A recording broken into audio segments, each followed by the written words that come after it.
नत्वरधादी च चतुर्धाराधनाफलं क्रमेणाहं ध्रुवं वक्षे स्वस्वरूपोपलब्धये. नमो सचिन. नमो सचिन. आचार्य भगवान समर्थबद्ध स्वामी आचार्य भगवान अमित गती स्वामींची विरचित मरणकंडिका या ग्रंथाचं स्वाध्याय चालू आहे. आणि सकाळच्या भागामध्ये आचार्य भगवंतांनी आचार्यपदाची योग्यता कुणामध्ये आहे, अयोग्यता कुणामध्ये आहे याचं कथन केलं होतं. आणि त्याच कुठल्या गोष्टीचं दोष आणि बाकीच्या गोष्टी होतात हे आत्ता 296 नंबरच्या गाथेच्या माध्यमातून सांगत आहेत आचार्य भगवान.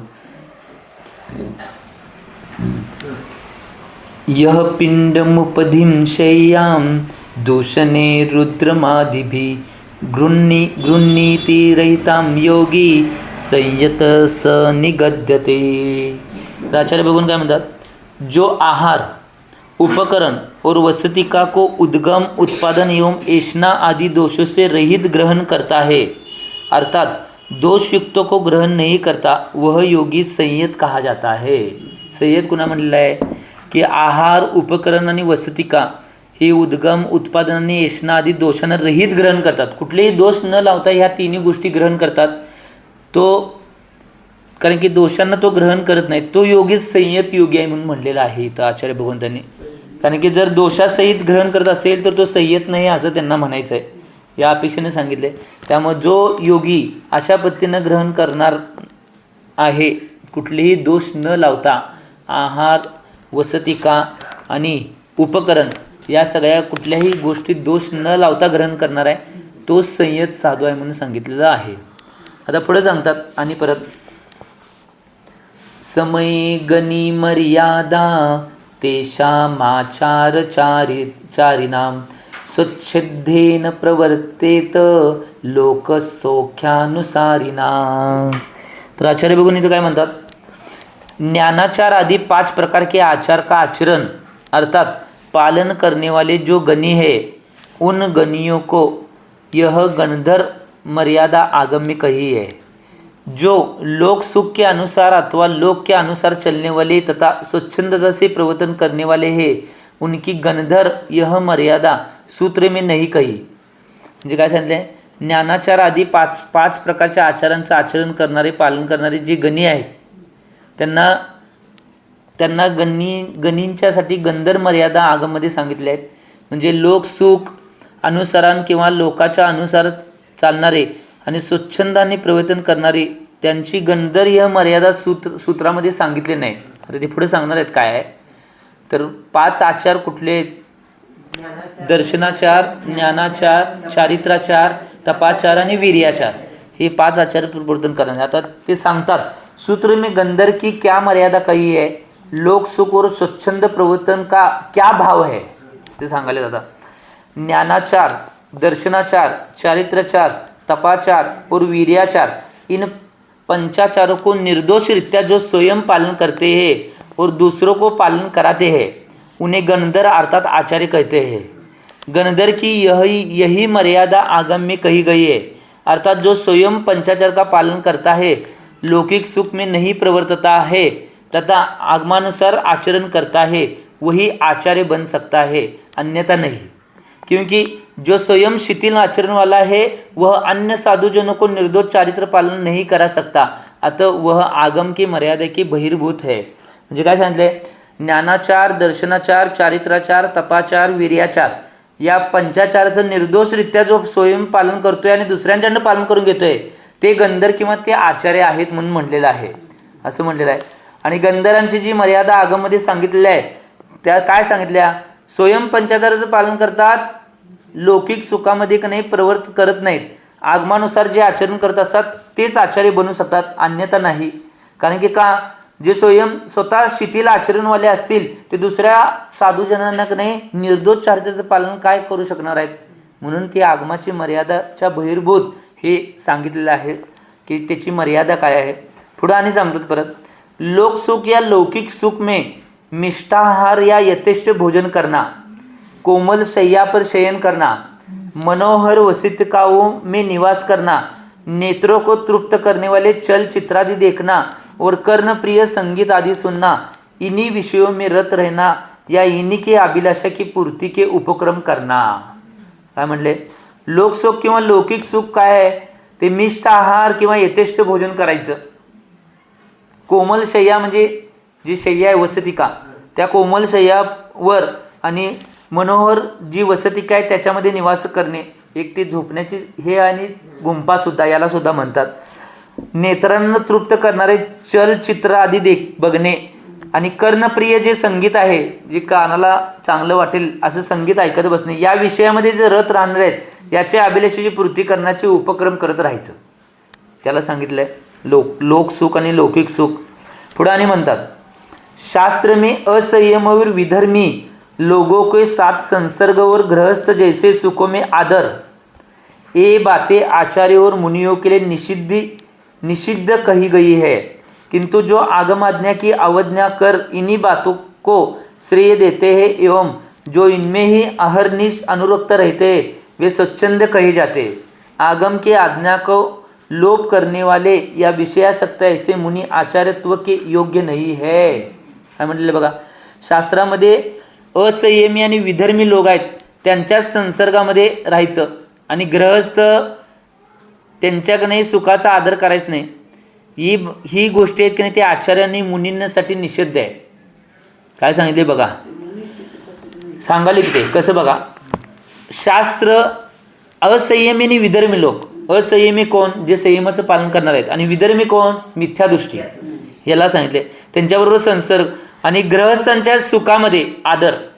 गृहस्थी जे आपल्याजवळचे श्रावक श्राविका आहेत, देख नाही गृहस्थी पालन करतात, त्यांच्या सुखामध्ये आदर करायचा, हे आचार्यांना आणि मुनींना निषिद्ध आहे म्हणून सांगितले या गोष्टी. परंतु नाही जे आगमाज्ञाची अवज्ञा करून याला श्रेय देतात आणि याच्यामध्येच अनुरक्त असतात यांना स्वच्छंद म्हणतात. त्यांना स्वच्छंद म्हणलेलं आहे. आणि आगमाचे आज्ञाचा जो लोप करणार आहेत ते विषयासक्त असे मुनी आचार्य पदाच्या योग्य होऊ शकत नाही म्हणून सांगितलं आहे. ही गोष्ट लक्षात घ्या. त्यामुळे या गोष्टींचं पालन करणारे असायला पाहिजेत असं आचार्य भगवान म्हणतात. आणि परत सांगतात पुढं आचार्य भगवान त्यालाच आणि पुष्ट करण्यासाठी आणि काय काय गोष्टी सांगायला बघा. ममत्वं कुरुते हित्वा यो राज्यम नगरम कुलम तस्य संयमहीनस्य केवलम लिंगधारणम. काय म्हणलं बघा इथं, जो राज्य नगर एवं कुल आदि को छोड़कर दीक्षित हुआ है, फिर उसमें ममत्व करता है कि मेरा राज्य, मेरा नगर, मेरा कुल वह संयम रहित है. जे सोडले की नाही त्याच्यावर अधिकार दाखवायचं नाही हे सांगायला. जे आम्ही सोडले त्याच्यावर अधिकार दाखवायचं नाही, हे माझं आहे माझं आहे. नाही मी सांगाले हो, दाखवत नाहीत, कोण दाखवत नाहीत कारण सांगाले. अर्थात असंयत में या परिग्रह में आदर भाव या ममत्व भाव होने से वह संयमी नहीं है.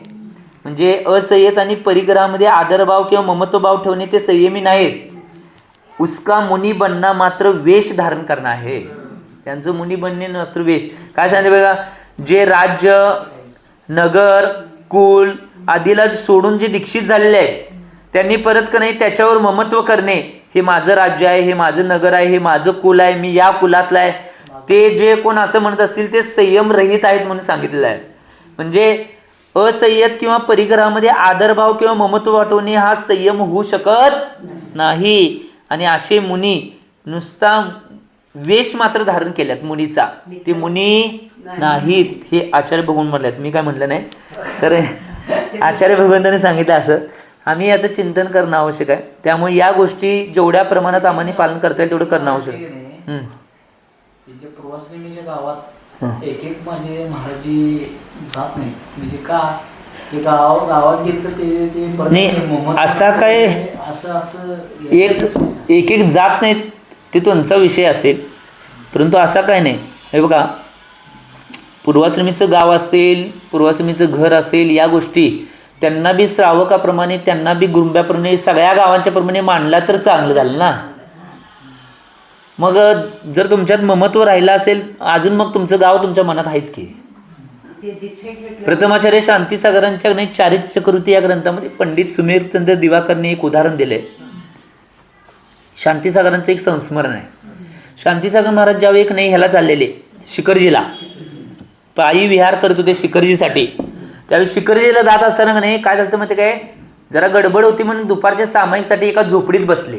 एक झोपडी होती अशी बारकी, ती गवताची झोपडी करते तसली झोपडी होती आणि त्या झोपडीत सामायिकला बसले. आणि काय झालं, सामायिकला बसल्यावर सगळ्या गावात बातमी गेली ना की शांतीसागर महाराज त्यांच्या अमुक त्यांच्या झोपडीत सामायिकला बसल्यात. पण शांतीसागर महाराजांचं नाव त्यावेळी पूर्ण देशामध्ये होतं. मग झोपडीत बसल्यावर तो मालक आला की तो बाहेरच वाट बघत बसलाय महाराजांची. मग सामायिक झाल्यावर महाराजी बाहेर आल्याने विहार चालू केले. कारण की शिखरजी लांबची तीर्थयात्रा वगैरे चालली असते तर कंटिन्यू विहार करायला लागते ना. मग विहार चालू झाला सामायिक झाल्यावर. मग विहार चालू केल्यावर त्यांना महाराजांना नमोस्तू केला तो झोपडीचा मालक. आणि म्हणतोय, महाराज झोपडी चांगली वाटली नव्ह का? महाराज म्हणले काय नाही ठीक आहे. महाराजांनी त्यांचं महत्व काय नव्हतं, ठीक आहे म्हणले, सामायिकला झाले बरोबर आहे. आणि पुढे गेला म्हणते झोपडी चांगली होती नव्ह का? असं 2-3दा म्हटल्यानंतर शांतीसागर म्हणतात, अरे सगळं जग कुणाचं कोण कुणाचं नाही आणि तू अजून झोपडीत महत्व ठेवून राहिलायस. मग एवढा त्याला राग आला बघा. ते म्हटल्यावर 2-3दा विचारते, परत गेला आणि नाही झोपडीला काडी लावून आला. काडी लावून आला आणि महाराजांच्या पेक्षा आला आणि महाराजांच्यावर जात असताना विहारात म्हटला, महाराज खरोखर झोपडी चांगली होती नव्ह का? ते महाराजांना कळलं की हे काडी लावून आलाय. ते महाराजजी काय म्हणतात, बाहेरची झोपडी झाली आतली झोपडी झाली नाही.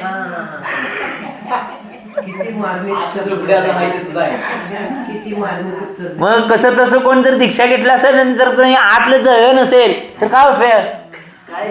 अजून घर आहे हे आहे अजून हे आहे. आम्ही काय त्या गोष्टी ह्या गोष्टी सांगायल्यात ना. हे उदाहरण आम्ही याचं चिंतन करणं आवश्यक आहे. त्यामुळे एक गोष्ट लक्षात घ्या, कुणाचं काय असेल तर या गोष्टीला निश्चितरूपानं आम्ही न धरता, समजा पूर्वाश्रमीच्या घरातले असतील तर त्यांना जसे श्रावक आहेत तसेच मानणे, पूर्वाश्रमीचं गाव असेल तसंच दुसरी गावं मानते तसेच गाव मानणे, या गोष्टी करणे याला कुठलाही प्रकारचा दोष येत नाही. जर आम्ही नाही जर तिथं जास्त महत्त्वाचं असेल तर मग आमच्या अजून मनामध्ये ते आहे, त्याच्याविषयी विकल्प येत असतील तर, कारण की अजून मनात आहे मग असं कसं होईल तसं होईल. ठीक आहे, साधारणपणे की नाही या गोष्टी साधारणपणे करणे, जसं श्रावकांच्या बाबतीत करतोय, बाकीच्या बाबतीत करतोय, बाकीच्या गावांच्या बाबतीत करतोय, तसं करणे विषय मोकळा. ह्या गोष्टी महत्त्वाच्या आहेत. नाहीतर असं जर असेल तर तो संयमी बी होऊ शकत नाही आणि मुनी नुसता वेशानं मुनी बनलाय, ओरिजिनल मुनी नाही, असं आचार्य महाराजांना म्हणायचं आहे. आता संघ रक्षा की शिक्षा, परत संघ रक्षेची शिक्षा देतात. त्वंकारिवेश्व परिस्रावी समदर्शे खिलश्वपी भूत्वा विधानतो रक्ष बालवृद्धा कुलम गणम. आचार्य बघून काय म्हणतात, हे बालाचार्य, मेरा यह गुरु अपरिस्रावी है, ऐसा समझकर शिष्यगण आपको अपना अपराध कहे तो उन्हें आप प्रकट नहीं करना, सब कार्यों में समदर्शी रहना और बाल वृद्ध यत्वे से भरे गण की विधिपूर्वक रक्षा करना. अपरिस्रावी गुण एक गुण आहे. अपरिस्रावी गुरु कशापासून उदाहरण आले मी ते तव्यापासून. तवा तापलेला तवा असतो की नाही, त्यात जर पाणी तापलं तर काय करते, ओढून घेते. तसं आचार्य महाराजांच्याकडे अपरिस्रावी गुण असतोय, तो आचार्य महाराजांना असतोय. अपरिस्रावी गुण त्यांच्याकडे कसा असतो माहिती काय, त्यांच्याकडे त्यांचे शिष्यगण येतात आणि त्यांच्यात झालेल्या चुका सांगतात. तर त्यांनी चुका पोटात घालल्या पाहिजेत, बाहेर प्रदर्शित करायची नाही. त्याला अपरिस्रावी गुण म्हणतात. ते आचार्य महाराजांच्याकडे असतोय. आता शिष्यानं कुठला चूक झाल्या समजा शिष्यांची, तर त्यांनी येऊन सांगतात, महाराज ही माझी चूक झाल्याने प्रायश्चित द्या. मग आचार्य महाराज प्रायश्चित देतात, परंतु ते गुण कुठं प्रकट करत नाहीत शिष्याचे, ते आपल्या पोटात घालतात. त्याला अपरिस्रावी गुण म्हणतात. हां, तसं ते गुरु काय म्हणतात इथं, माझे गुरु अप्रिस्रावी आहेत असं समजून की नाही शिष्यगण आपला अपराध त्यांच्याजवळ प्रकट करतात आणि ते प्रकट दुसऱ्यांच्याजवळ करत नाही, ते समदशी राहतात. बाल वृद्ध यती असे जे भरलेले गणांना आहेत त्यांची विधिपूर्वक ते रक्षा करतात. आचार्य महाराज हे आचार्यांचं गुण म्हणून सांगितलं आणि संघाची रक्षा कशा पद्धतीने करतात हे सांगितलेलं आहे. ही गोष्ट आहे. आणि परत त्याच गोष्टीला पुष्ट करण्यासाठी आणि परत एक गाथा देतात. प्रवज्या संयम ध्वंसी दूराजमपरा जकम न क्षेत्रमात्मनीनेन सेवनीयम कदाचन. तर आचार्य बघून काय म्हणतात, जिस क्षेत्र में संयम का नाश होता हो, जिसमें राजा दुष्ट हो या देश का राजा रहित हो और जिस क्षेत्र में दीक्षा लेने वाले न हो उस क्षेत्र में आप कदापि नहीं रहना. हा म्हटलं बघा, ज्या क्षेत्रामध्ये संयमाचा नाश होणार आहे, संयम पाळू शकणार नाही आपण, त्या ठिकाणी जिथं नाही राजा दुष्ट असेल, जिथला राजा दुष्ट असेल, जिथं जो देश राजानं रहित आहे किंवा ज्या क्षेत्रामध्ये दीक्षा घेणारे कोण तुम्हाला मिळणार नाहीत अशा ठिकाणी तुम्ही कधीच जाऊ नका म्हणले क्षेत्र मी निवडताना. आता मग बरेच श्रावक म्हणतात की महाराज आमच्या गावाला येत नाही, महाराज आमच्या गावाला येत नाही, आमच्याकडे येत नाही, आमच्या भागात येत नाही. आता त्या भागातली परिस्थिती तशी नसेल तर महाराज कसे येणार हो? बोलवायला बी पाहिजे आणि तिथली परिस्थिती बी महाराजांना सगळी परिस्थिती माहीत असते की कुणाची कुठल्या क्षेत्राची काय परिस्थिती आहे, तिथं काय अवस्था आहे धर्माची, ह्या सगळ्या गोष्टी माहीत असतात. जर अशा आता इथं महाराजांनी स्पष्ट सांगितले जिथं संयमाचा नाश होणार आहे, जिथला राजा दुष्ट असेल, ज्या देशामध्ये राजानं रहित देश आहे अशा क्षेत्रामध्ये दीक्षा घेणारे कोण सापडणार नाही, त्या ठिकाणी तुम्ही जाऊच नका म्हणले. साधनेसाठी अनुकूल कुठल्याच अवस्था नाही अशा ठिकाणी तुम्ही जाऊ नका म्हणले आचार्य महाराजांनी. हां, परंतु तरी बी नाही कधी तीर्थयात्रा किंवा देश विदेशात विहार करण्यासाठी विहार होतोय त्यावेळी अशा क्षेत्रात बी जाऊन तिथनं राहून पुढे जायला लागते. त्यावेळी परिस्थिती सगळ्या प्रकारची परिस्थिती येत्या की विहार करत असताना कशा आता एक नाही अशा परिस्थिती बिकट असतात. मी मध्ये विहाराची प्रकरण सांगितली की बऱ्याच अशा प्रकरणामध्ये अशा सगळ्या घटना विपरीत असताना सुद्धा तिथं जाऊन तिथनं पुढे विहार करायला लागते, पर्याय नसतोय, त्यावेळी तिथली परिस्थिती नसत्या. आता एक काही ठिकाणी नाही यातल्या संयमाचं ना यातल्या काहीच गोष्टी मिळत नाही, त्यावेळी सुद्धा तिथं बी जाऊन तिथनं पुढे जायला लागते, अशा परिस्थिती निर्माण होतात. त्यावेळी मग संयम आपण जास्त धारण करून जेवढी आपल्या संयमामध्ये आपण राहून जेवढं का नाही आपल्याला का नाही सिस्टीम करता येईल तेवढं करून का नाही तिथनं व्यवस्थित अहिंसेचं पालन करत आपण जायचं, ही गोष्ट महत्त्वाची आहे. आणि परत आणि काय करतात, संघर्ष साधू को आचार्य की शिक्षा. संघर्ष साधूंना आचार्य महाराज काय शिक्षा देतात हे आता पुढच्या गाथेत सांगाल्यात. मावश्यके कृता जातु प्रमादम वृत्तवर्धके विज्ञाय दुर्लभां बोधिं निस्सारे मानुषे भवे. तर आचार्य महाराज काय म्हणतात इथं 301 नंबरच्या गाथेमध्ये, इस निस्सार मनुष्य भव में रत्नत्रय स्वरूप बोधि को दुर्लभ जानकर भो मुनिगण चारित्रवर्धक आवश्यकों को में भी कभी प्रमाद नहीं करना. काय म्हणले बघा, निस्सार मनुष्य भवाला जाणून त्यामध्ये रत्नत्रय रूप जी बोधी आहे ती दुर्लभ आहे. रत्नत्रयाचं ज्ञान होणे लय दुर्लभ आहे आणि ते दुर्लभ ज्ञान मुनिगण चारित्रवर्धक आवश्यकाचे जे चारित्र्याला नाही पुष्ट करणार आहे ते आवश्यक ज्या गोष्टी आहेत आपच्या त्या आवश्यकांना आवश्यक करत असताना कधी प्रमाद करू नका हे सांगितलंय. वंदना स्तुती समता वंदना स्तुती सांगाले की तुम्ही मध्ये बोलला की येत नाही. तर 6 आवश्यक मध्ये की नाही तुमची वेगळी आहेत, श्रावकांची वेगळी आहे. ते नाही, ते तप आहेत. समता वंदना स्तुती प्राश्चित कायस्वर्ग आणि कायस्वर्ग ह्या एक झाले की 5 झाले काय. वंदना स्तुती समता प्राश्चित विनय आणि कायस्वर्ग 6 हे आवश्यक आहेत. त्या आवश्यकामध्ये नाही कधी प्रमाद करायचं नाही. जे आपल्या आवश्यक आहे त्या आवश्यकाचं पालन करणं आवश्यक आहे हे आचार्य भगवान सांगायलेत. म्हणून आम्ही या आवश्यकांना कशासाठी पाळायचं आहे, चारित्र्यवर्धक असल्यामुळं. तर पुढे आता विचारलाच प्रश्न, आवश्यकों को चारित्र्यवर्धक क्यों कहा गया है, आवश्यकांना चारित्र्यवर्धक का म्हणलेला आहे. जब मुनिराज सामायिक आदि आवश्यकों में सावधानी पूर्वक प्रवृत्त होते हैं तब उनको संयम प्राप्त होता है. काय म्हणले, ज्यावेळी मुनिराज सामायिक आदी आवश्यकमध्ये सावधानीपूर्वक प्रवृत्त होतात त्यावेळी त्यांना नाही संयम प्राप्त होते.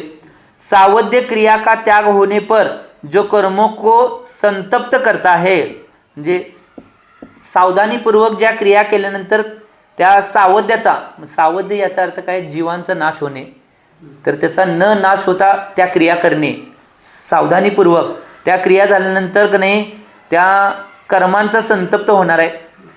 आणि वही तप संज्ञा को प्राप्त होता है, तोच तप नाही संज्ञेला प्राप्त होत आहे. क्योंकि का संयम के बिना मात्र तप मुक्तिदायक नाही होता, आणि संयमाशिवाय तप मुक्तिदायक होऊ शकत नाही म्हणून सांगितलंय. म्हणून आम्ही का नाही ते संयमाबरोबरच ह्या गोष्टी चारित्र्याबरोबरच तपालच्या गोष्टी पालन करणं आवश्यक आहे म्हणून सांगितले. पुढं काय म्हणतात, यह मनुष्य पर्याय सार रहित अनित्यवर अपवित्र है.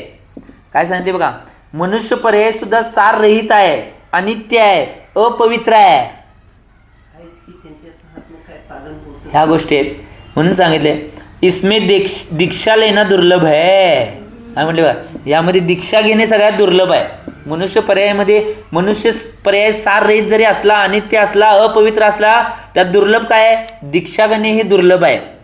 यदि दीक्षा भी हो जाए तो प्रमाद रहित आवश्यक का अनुष्ठान दुर्लभ है. आणि दीक्षा झाली तरी सुद्धा प्रमाद रहित आवश्यकांचा अनुष्ठान करणे हे भी दुर्लभ आहे. पुढे आणतात, और आवश्यकों में प्रमाद होने से संयम तथा तप की निर्मलता नहीं आती. आवश्यक जे आहे ते प्रमाद आल्यामुळं संयम आणि तपाची निर्मलता होऊ शकत नाही. तथा संयम येऊन तप की निर्मलता न होने से चारित्र्य की वृद्धी नहीं होती. संयम आणि तपाची निर्मलता न झाल्यामुळे चारित्र्याची वृद्धी होऊ शकत नाही. इसलिए ही प्रमाद रहित आवश्यक का अनुष्ठान चारित्र्यवर्धक कहा गया आहे. म्हणून प्रमादानं रहित आवश्यकांचं पालन करणे किंवा त्याचं अनुष्ठान करणे हे चारित्र्यवर्धक आहे म्हणून सांगितलेलं आहे.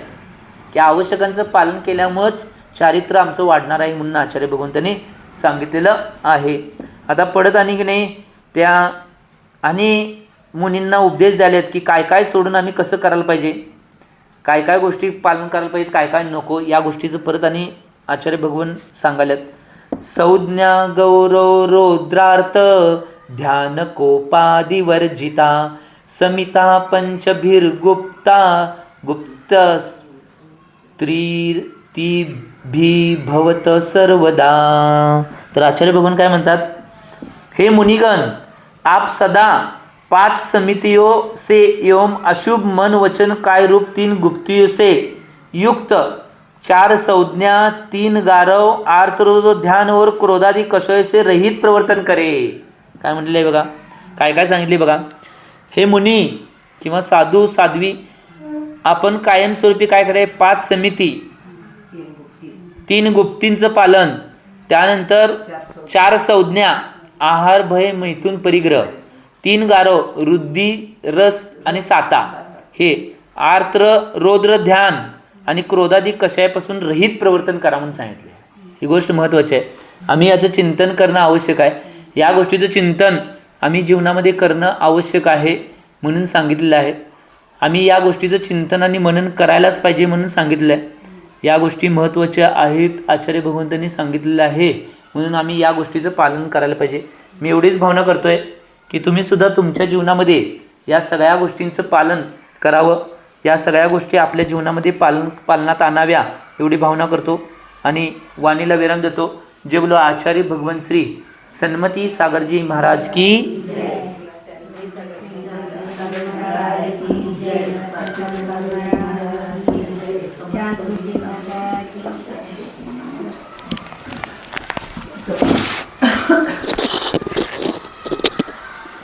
ओम ह्रीं श्री वदवद वाग्वादिनी भगवती सरस्वती देवी ह्रीं नमः.